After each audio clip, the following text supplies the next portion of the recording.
আসসালামু আলাইকুম এভরিওয়ান, সবাই কেমন আছেন? আজ আপনাদের পেঁয়াজু তৈরি করে দেখাবো। আশা করি সবাই পাশে থাকবেন। আজ তৈরি করব পালং ডাউল দিয়ে পেঁয়াজু। হয়তো সবাই মসুর ডাল কিংবা খেসারি ডাল দিয়ে পেঁয়াজু তৈরি করেছেন।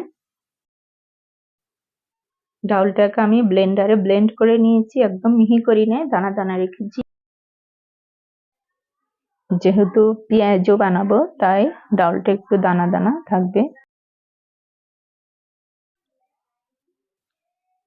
পেঁয়াজের জন্য প্রথমে পেঁয়াজ কুচি দিব।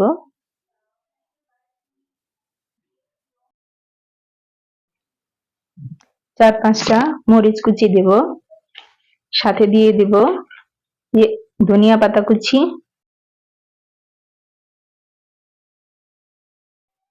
স্বাদ মতো লবণ দেব,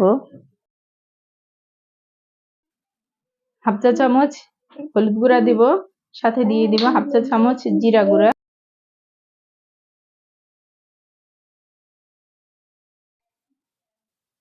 চাট মশলার গুঁড়া দিয়েছি 1 চা চামচ, হাফ কাপ চাউলের গুঁড়া দেব। চাউলের গুঁড়াটা দিয়েছি মুচমুচে ক্রিস্পি হবে, এই জন্য আপনারা চাইলে চাউলের গুঁড়া নাও দিতে পারেন। আমি এখন সবগুলো মিশিয়ে নিয়েছি।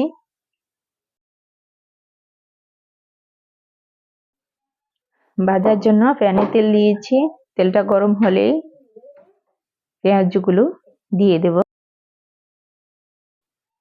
মিডিয়াম টু লো আছে পেঁয়াজগুলো ভেজে নেব। শীতকালীন গরম গরম পেঁয়াজ খেতে সবার ভালো লাগে, আমারও অনেক ভালো লাগে। আশা করি আপনারা বাসায় তৈরি করে খাবেন।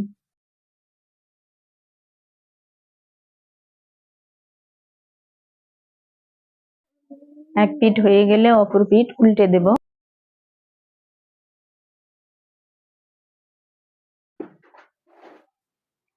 এভাবে উল্টে পাল্টে ক্রিস্পি করে ভেজে নেব।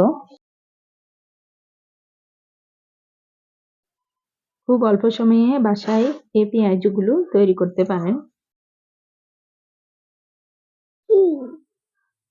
পেঁয়াজগুলো ভাজা হয়ে গেছে, এখন তেল ঝরিয়ে তুলে নেব। লালচে কালার ও ক্রিস্পি করে ভেজে নিয়েছি।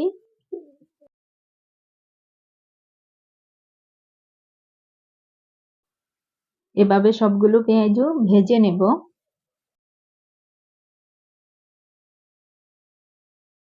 কথা হয়ে না, সবগুলো পেঁয়াজও ভেজে নিয়েছি, দেখতে কতটা ক্রিস্পি ও লোভনীয় হয়েছে।